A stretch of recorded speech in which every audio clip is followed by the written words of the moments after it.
사도행전 20장 22절에서 24절 말씀입니다. 보라, 이제 나는 성령에 매여 예루살렘으로 가는데 거기서 무슨 일을 당할는지 알지 못하노라. 오직 성령이 각 성에서 내게 증언하여 결박과 환난이 나를 기다린다 하시나 내가 달려갈 길과 주 예수께 받은 사명 곧 하나님의 은혜의 복음을 증언하는 일을 마치려 하면은 나의 생명조차 조금도 귀한 것으로 여기지 아니하노라. 아멘.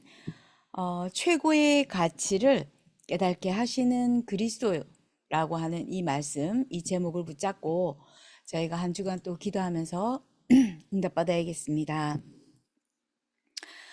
사도 바울이 3차 전도 여행을 끝나고 이제 예루살렘 교회에 가서 전도에 대한 성령의 역사에 대해서 이제 보고하고 여러 가지 하기 위해서 이제 그 시간표 가운데서 예루살렘으로 향하는 그 여정 속에 중간중간 제자들을 만나서 또 팀 사역을 하고 또 말씀을 전달하는 이제 그 시간표 안에서 그 당시에 기도하고 있었던 초대교회 기도하고 있었던 제자들 가운데서 어, 환상을 보고 또 여러 가지 기도하면서 했던 그런 사람들이 기도를 하는데 사도 바울이 예루살렘으로 가면 환란과 핍박이 더 심해질 뿐더러 포승줄에 그 밧줄에 묶여지는 것까지도 이제 환상으로 보고 특히 그 사도행전 8장에 나오는 빌립 집사의 딸 둘이가 또 굉장히 뭐 기도를 많이 했는데 환상을 되게 많이 보고 했나 봐요. 그 두 딸들도 사도 바울에게 예루살렘으로 올라가지 말라고 말립니다. 그 장면입니다. 오늘 저희가 본문에 읽었던 말씀 가운데 사도 바울의 믿음의 고백을 저희가 이렇게 빼서 저희가 읽긴 했지만 실제로 그런 배경적인 성경적인 배경이 있었습니다. 사도 바울이 그때에 사람들이 가면 묶이고 환란 속에 있기 때문에 가지 마라. 그렇게 말리는 상황 속에 사도 바울이 오늘 고백한 내용입니다. 성령에 매여. 굉장히 중요한 말씀이죠. 성령에 매여. 그들이 예루살렘으로 올라가지 말라고 반대하는 사람들과 굉장히 반대의 말을 합니다. 그들은 하나님 앞에 기도하면서 또 전도자를 위해서 하는 얘기였거든요. 그러나 사도 바울은 성령에 매여라고 고백합니다. 우리가 기도하면서 여러 가지 생각이 올 수도 있고요. 여러 가지 환경적이나 상황적으로도 분석을 하고 우리가 나이가 들면 들수록 상황을 볼 수 있고 여러 가지 연륜이 있다 보니 한 사건을 보면서도 일어날 미래의 일들에 대해서 조금 더 젊은 사람들보다는 더 깊이 보고 더 넓게 보고 또 더 정확하게 볼 수 있는 눈이 있습니다.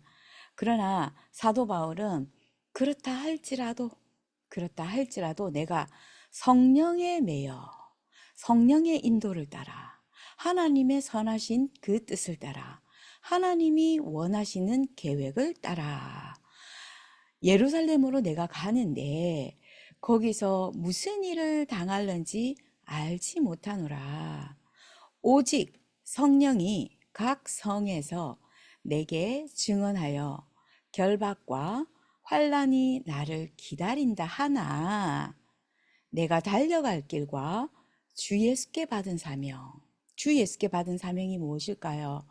사도 바울을 처음에 픽업하실 때 예수님께서 주신 말씀이잖아요. 도메섹 도상에서 사도행전 9장 15절의 말씀. 유대인과 이방인과 모든 임금들을 위하여 택한 나의 그릇이다. 세계 복음화를 위해서 택한 하나님의 그릇이다. 예수 그리스도를 증언하기 위해서 택한 나의 그릇이다. 그게 사도 바울이 예수께 받은 사명이다. 곧 하나님의 은혜의 복음을 증언하는 일을 마치려 하면은 나의 생명조차 조금도 귀한 것으로 여기지 아니하노라. 이 그리스도의 복음을 전하는데 내 생명과는 바꿀 수가 없다라고 고백하는 겁니다. 이 성경적인 배경, 그때 당시의 시대적인 배경과 오늘 사도 바울의 믿음의 고백입니다. 오늘 사도 바울에게 임한 이 성령의 역사, 성령에 매여 인도함을 받고 있는 사도 바울은 모든 것이 합력하여 선을 이루는 하나님의 뜻에 이루어 갑니다. 우리의 눈을 바꿔야 되겠죠. 사람들은 무슨 일이 일어날 것 같다라고 하면 조심해라, 가지 말아라, 조금 조심하는 것도 하나님의 영광을 가리지 않는다. 굉장히 그럴싸한 말로 전도의 길, 하나님이 예비하신 그 길을 막는 사람들이 꽤 있습니다. 신비주의하는 사람들, 그리고 굉장히 두려움에 있는 사람들, 또 이 복음에 확신이 없는 사람들은 일어날 일들, 그리고 여러 가지 환경과 사건 속에서 아무래도 그런 표현을 하게 되겠죠. 그러나 사도 바울은 정확합니다. 왜 예수가 그리스도로 오셔야 했는지, 오직 예수 그리스도 외에는 구원받을 그 이름을 주신 적이 없다라고 하는 것과 예수 그리스도 하나님의 나라만이 모든 사람들을 재앙에서 건질 수 있는 하나님의 유일한 방법이요, 하나님의 유일한 인간을 향한 하나님의 사랑이라고 하는 걸 사도 바울은 믿음으로 알고 있었습니다. 인간적인 눈으로 조언하는 성도들이 굉장히 많이 있습니다. 그러나 오늘 말씀 주셨던 것처럼 성령에 매여 저희가 성령의 인도를 받는 것입니다.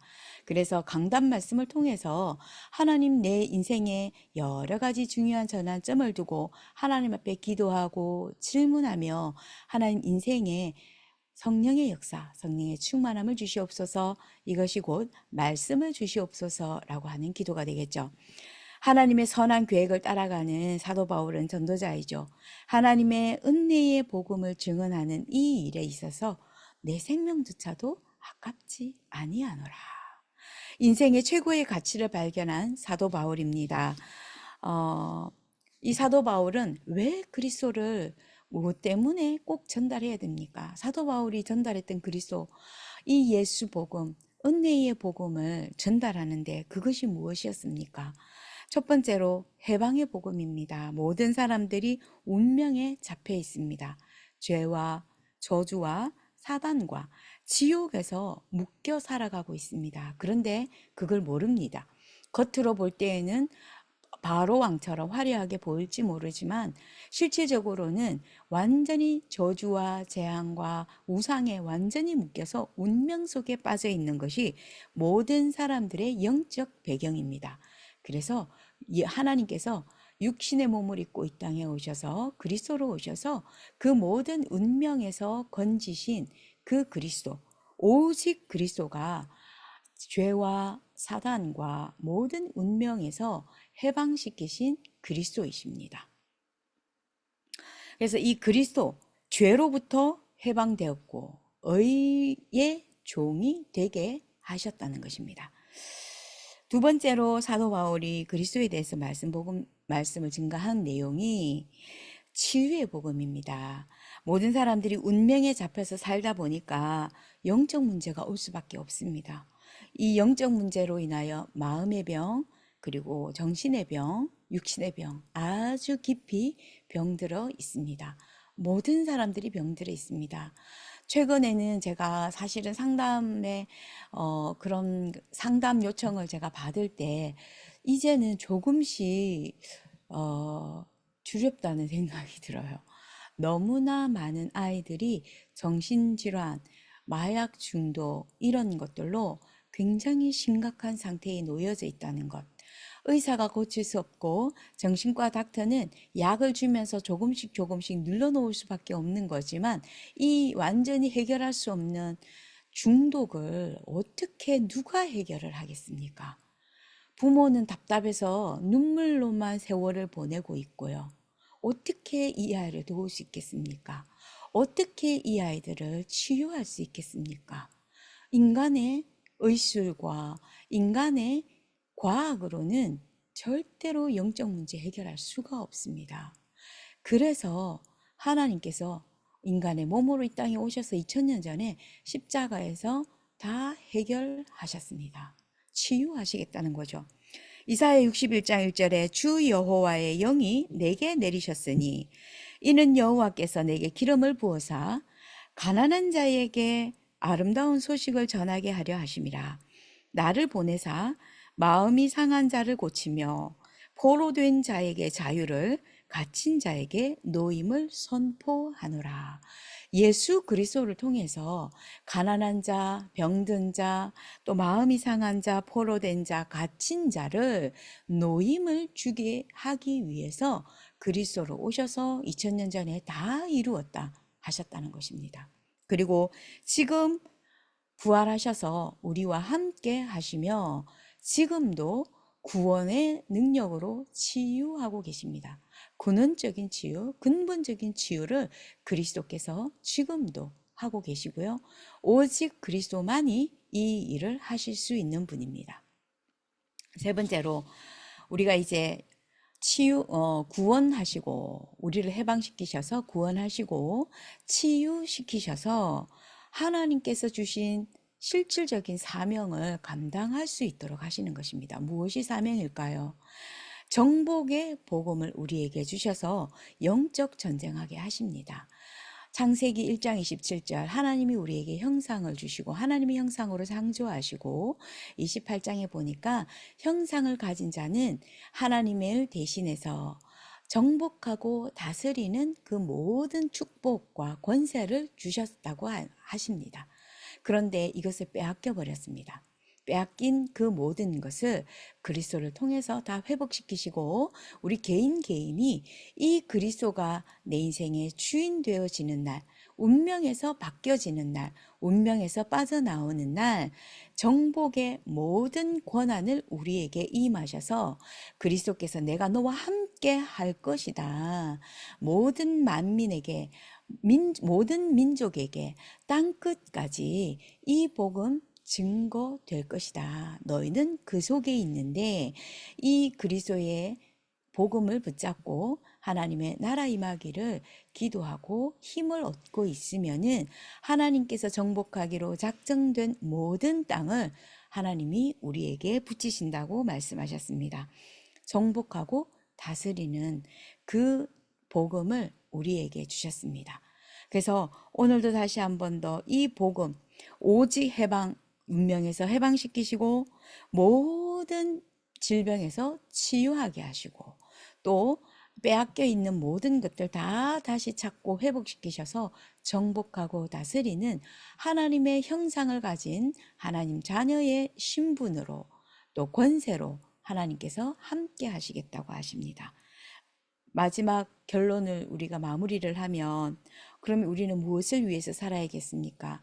오늘 말씀의 제목이 최고의 가치를 깨닫게 하시는 그리스도입니다. 최고의 가치를 깨달는 행위도 중요하겠지만 최고의 가치를 깨닫게 하시는 분이 누구십니까? 그리스도입니다.